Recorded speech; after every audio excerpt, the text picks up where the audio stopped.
It was a quiet, sun-drenched afternoon on the outskirts of town. The kind of day that felt like time was moving slower, almost as if the world itself had hit pause. The wind was gentle, rustling the leaves of the sparse trees that dotted the side of the road. John, a man who had seen the worst the world had to offer and still carried the weight of his experiences with silent dignity, walked alongside his dog, Max. The pair made an unlikely duo. John, an elderly black veteran, worn and weathered by years of military service, and Max, a large German shepherd, imposing and proud, his fur a beautiful blend of gold and black. Max wasn't just any dog.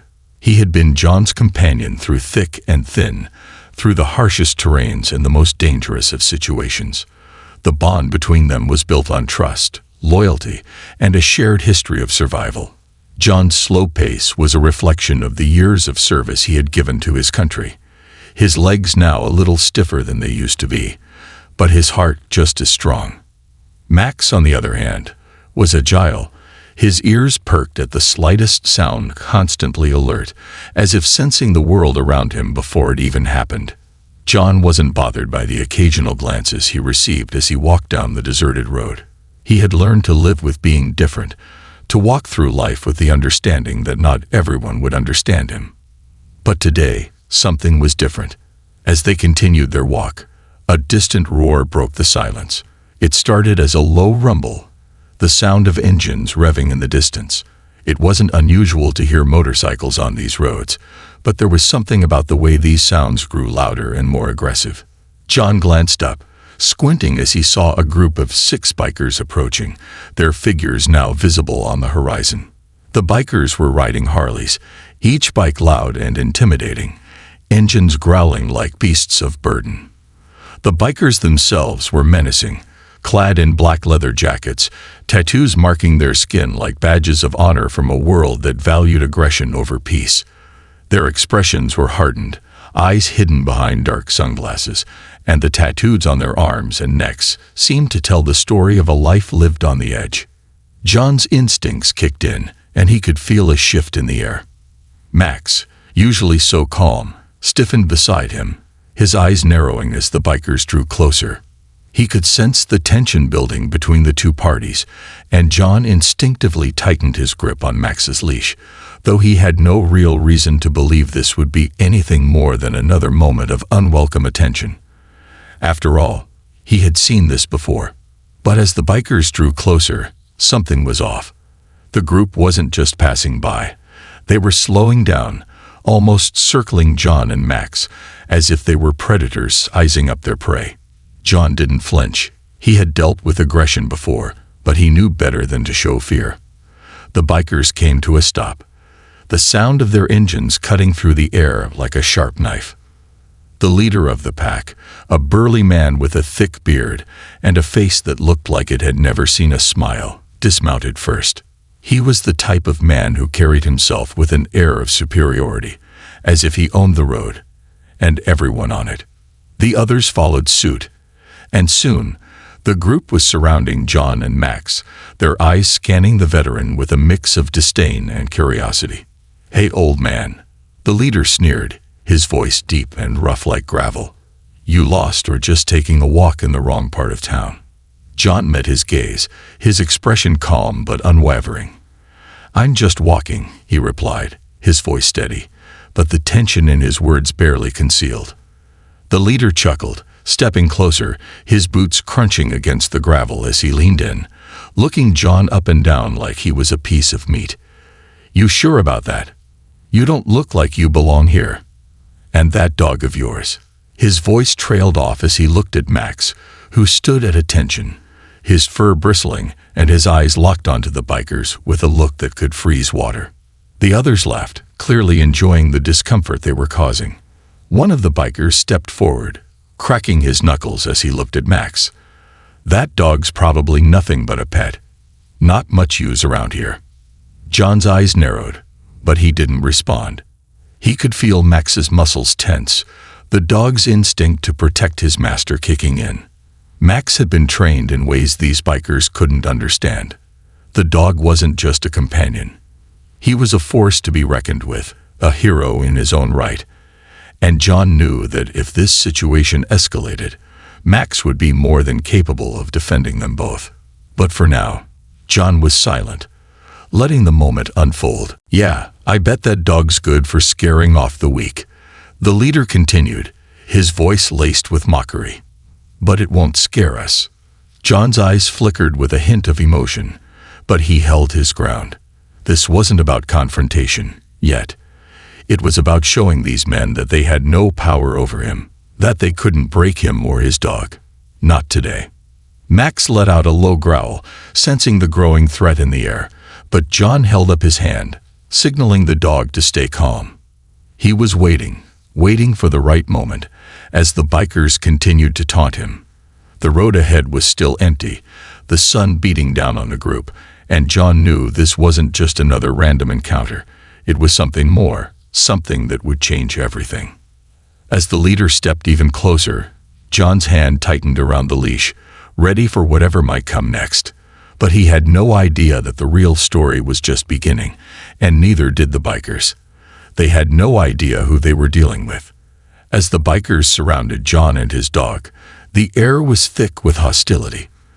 The leader, still standing too close for comfort, leaned in, smirking as he eyed Max, who was standing beside John with an intensity that seemed to fill the air. The tension was palpable, and it was clear that the situation was teetering on the edge of violence. But what the bikers didn't realize, what they couldn't possibly understand, was that this wasn't just a harmless confrontation between a few strangers on a road. This was a moment that was about to reveal a truth that would shock them to their core. John remained still, his expression calm yet resolute, like a man who had weathered storms far more violent than this one. Max, ever the loyal companion, stood firm, his ears perked and eyes focused, taking in every movement around him. It was as if the dog knew that this moment was more than just a chance encounter. It was a test of strength, character, and courage. The leader of the bikers, still hovering over John, sneered down at him. "You really think that dog of yours can do anything, old man? I've seen bigger dogs, scarier ones. Yours doesn't scare me." The other bikers chuckled, their laughter adding fuel to the already tense situation. But there was something about John's gaze, something in his calm yet unwavering stare, that made the leader hesitate. John's grip on the leash tightened, his knuckles white. He wasn't afraid, but he could feel Max's tension growing.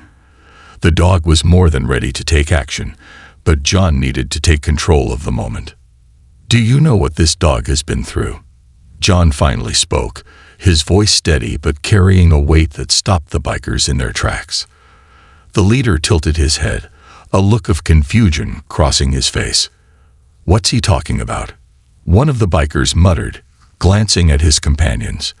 The leader raised his hand to silence them, eyes still on John. "You really think that dog's just some pet you can kick around?" John's voice grew stronger, his gaze never leaving the leader. The bikers looked at each other, unsure of how to respond. It was clear that John wasn't backing down. Max shifted slightly, but the veteran wasn't finished. He took a deep breath, then began to speak, his voice carrying the weight of 1,000 untold stories. "This dog isn't just a companion. He's a hero, a war hero." The words hung in the air, and for a moment, the bikers were silent, unsure whether to laugh or dismiss John as a fool. But John continued, his voice calm and unwavering. "You see, Max here wasn't always just a dog. He was trained for combat.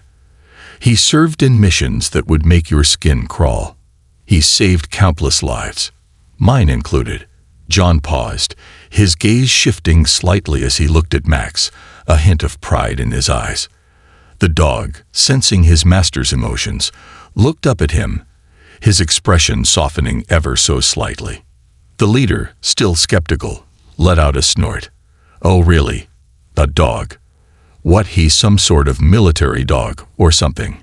You expect us to believe that?" John nodded. "Yes, that's exactly what he is. Max was part of a special military unit. He was trained to search for explosives, to track enemy movements, and even to protect soldiers in the most dangerous of situations. He's been in combat zones where most people wouldn't even dare to step foot. He saved lives, human lives, and he did it without hesitation, without question. There was a shift in the air as the bikers exchanged uncertain glances. The leader, once filled with bravado and mockery, now found himself hesitating. John continued, telling the story of the countless missions Max had been a part of, how the dog had saved his life in a firefight when a grenade had gone off too close. The dog had dragged John out of danger, risking his own life to protect his handler. John spoke of the bond they shared, how Max had never wavered in his loyalty, and how their shared experiences in war had created a bond that could never be broken. Max, still standing by John's side, had become a symbol of bravery and sacrifice, a dog that had served with honor and had earned more medals than some soldiers. He was not just a pet, not just an animal. He was a warrior, a survivor, and a protector. And as John spoke, the bikers began to realize that they had been wrong. They had underestimated not only John, but also his dog.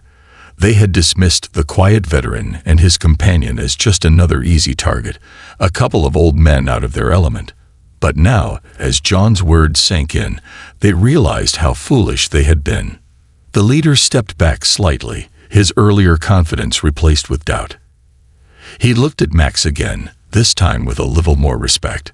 The dog's eyes met his, unwavering, unflinching. There was no fear in them, only the calm assurance of a warrior who had seen too much to be intimidated. John, sensing the shift in the air, allowed himself a small, knowing smile. "This dog," he said softly, "is the reason I'm still here today. He's saved me more times than I can count. And now he's protecting me once again." For the first time since the encounter began, the bikers fell silent. The leader of the group no longer stood tall, his posture slightly deflated. He glanced at his companions, who were now looking at Max with newfound respect. John's words had done their job. The bikers were no longer the aggressors.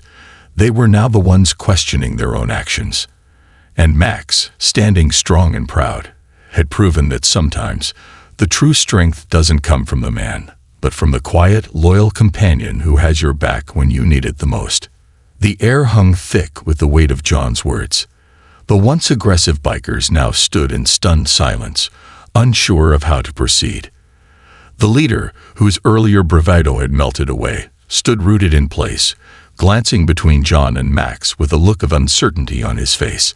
The bikers who had been jeering only moments before now exchanged uneasy glances, as if suddenly aware of just how far they had crossed the line. Max, still standing by John's side, continued to watch them intently. His eyes, clear, calm, and unyielding, held no malice, only a quiet strength that seemed to reverberate through the tense atmosphere. The dog wasn't just waiting for the bikers to back off. It was waiting for them to understand. And it was clear that the bikers were beginning to get the message. The leader shifted uneasily, his chest heaving slightly, no longer in control of the situation. He was no longer the powerful figure he once appeared to be. Instead, he seemed small, almost childlike in comparison to the silent confidence emanating from John and his dog. The leader swallowed hard, his eyes darting away from the piercing gaze of the veteran and the dog. I didn't know," the leader muttered, his voice less sure than it had been before. His words hung in the air like a fragile apology, but they didn't quite carry the sincerity needed to undo the harm he'd caused. The bikers behind him shifted uncomfortably, glancing at one another as if realizing for the first time that they had made a mistake, a costly one. John, though calm, could sense the power shift. The fear that had once emanated from the bikers was now replaced with a hesitance that spoke volumes.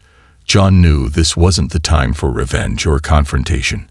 It wasn't about proving his point through aggression.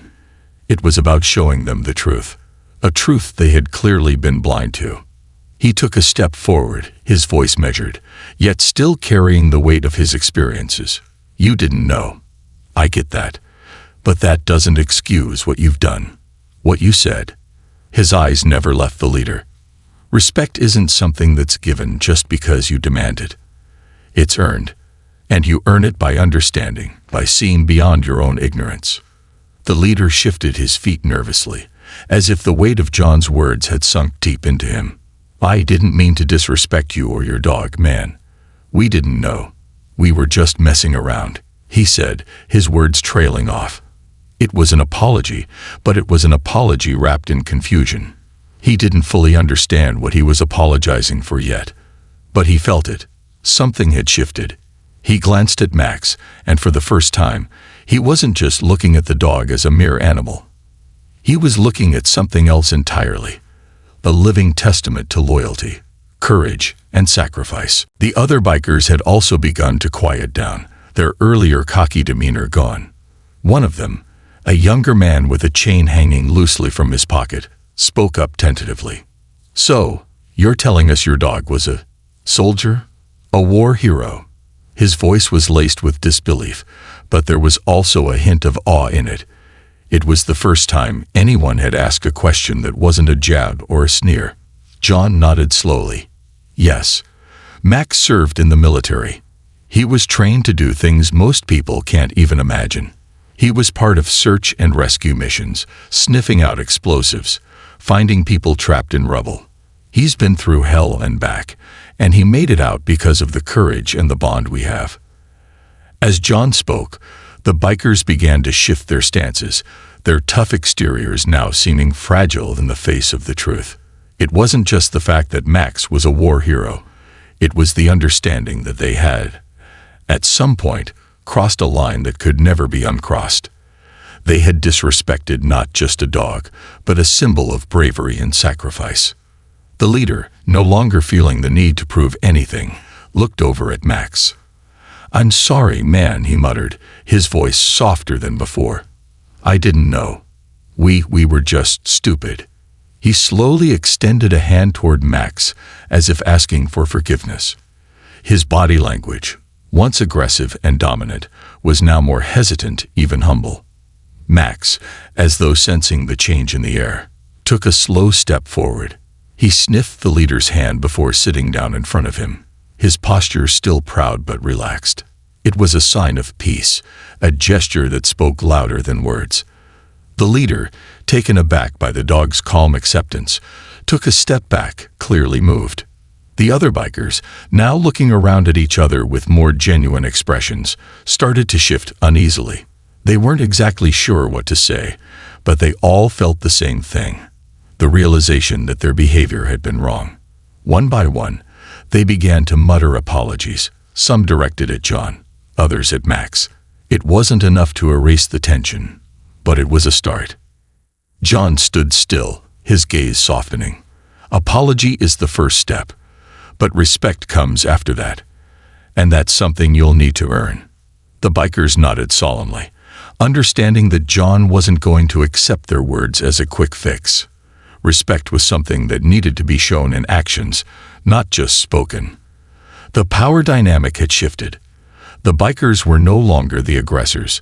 They were the ones learning the hard truth about what it meant to disrespect someone, and the consequences that followed. As the bikers began to slowly back away, one of them finally looked at John and said, "You're right, man. We were wrong." His tone was genuine, and the others nodded in agreement. Max, ever the silent protector, stood tall beside his master, his eyes still fixed on the bikers, waiting, watching. The situation had calmed, but the message had been delivered. It was a quiet victory, not through force, but through truth, respect, and the bond between a man and his dog. The bikers had learned a lesson they would never forget. Never judge someone, or something, by their appearance, for you never know the power they hold until they show you. The tension that had once filled the air began to dissipate, leaving behind a strange quietness. The bikers, who moments ago had been so full of bravado and mockery, were now silent, their faces reflecting a deep sense of humility. The leader, who had once towered over John with an air of superiority, now stood with his shoulders slumped, eyes downcast. It wasn't just the weight of John's words that had affected him, but the realization that he and his crew had made a grave mistake, one that couldn't be undone by simple apologies. John didn't say another word. He didn't need to. His presence alone, the quiet strength he exuded, had already spoken volumes. Max, ever the loyal companion, stood by his side, his head held high, his fur ruffling slightly in the soft breeze. The dog had never needed to prove itself, yet it had done so time and time again. Now, in this quiet moment, it was clear to the bikers that they had witnessed something extraordinary. The leader took a hesitant step forward, his boots crunching softly on the gravel road. He stopped a few feet away from John, his hand trembling slightly as he removed his sunglasses, revealing eyes that were filled with something more than just guilt. There was respect there, too. I want to apologize," he said, his voice low but steady. The words were simple, but the sincerity behind them couldn't be mistaken. We had no idea who you were, who your dog was. I should have known better." The other bikers, who had been standing in silence behind their leader, nodded in agreement. One of them, the younger man with the chain hanging from his pocket, stepped forward as well. His voice was quieter than before, his tone almost reverent. I don't know what we were thinking. We were just messing around, trying to show off. I didn't realize." He trailed off, his gaze shifting to Max, who was now standing at attention, his eyes focused, calm yet intense. John met the younger biker's gaze, and for a moment, there was a shared understanding between them. John knew that the biker wasn't just apologizing out of obligation. He was genuinely remorseful. The veterans of war, like John and Max, had experienced things that could never be truly understood by those who hadn't been there. But in this moment, the younger man had begun to understand the weight of what John and Max had endured. "You didn't know," John said quietly, his voice steady, but there was a softness to it now. "But now you do. And that's what matters." Max, sensing the shift in the atmosphere, took a few slow steps forward, still walking beside John. His movement was graceful, but there was a power in the way he moved, a power that had been earned through years of service, of loyalty, of protecting those he cared about. He stopped in front of the bikers, looking each one of them in the eye. It wasn't a challenge, but a quiet assertion. This dog had done more in his lifetime than most people could ever dream of, and he had done it with unwavering dedication and courage. The leader stepped closer, now fully humbled by the moment. He slowly extended his hand toward Max, this time with no mocking tone, no sneer, only a genuine offering of respect. "I'd be honored if I could shake your dog's paw," he said, his voice carrying a weight of sincerity that was hard to ignore. Max, ever the disciplined soldier, approached the leader, his movements slow and measured. He raised his paw, gently placing it in the leader's outstretched hand, accepting the gesture of respect. The leader, almost in awe, took a deep breath, his eyes meeting Max's for a moment. It was a moment of true understanding, and in that brief exchange, everything changed. The respect the leader had once lacked for both the veteran and his dog was now firmly established. The other bikers, witnessing this act of humility and honor, began to approach as well. One by one, they offered their apologies, not just to John but to Max as well. Each apology was genuine, heartfelt, and came with the quiet realization that they had judged too quickly, too harshly. Max, without hesitation, accepted each of their outstretched hands, his calm demeanor proving that true strength was not in domination but in understanding. John stood back, watching the scene unfold before him.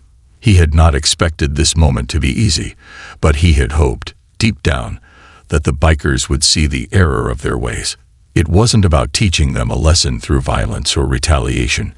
It was about showing them that strength could be found in compassion, in understanding, and in the bond between a man and his dog.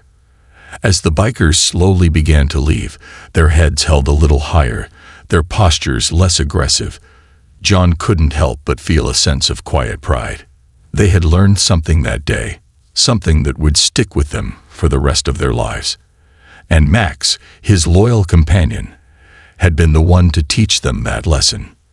Before the bikers disappeared down the road, the leader turned back to John, his eyes filled with a newfound respect. "Thank you," he said simply, "for showing us what real strength is." John gave a small nod, his eyes softening. "It's not about showing off. It's about doing what's right when it counts." With that, the bikers turned and walked away, leaving John and Max standing alone on the side of the road. The sun, now lower in the sky, cast long shadows across the road, and the peaceful silence that had once been broken by the rumble of motorcycle engines now returned, replaced with the quiet hum of the wind. John and Max continued walking down the road, side by side, as they had done countless times before. But today, the world seemed a little different, a little more respectful, a little more understanding. It was the kind of respect that was earned not by force or by violence, but by the strength of character, the bravery to stand tall, and the ability to forgive. As they walked into the horizon, the bond between man and dog remained unbreakable, a silent testament to the true meaning of heroism.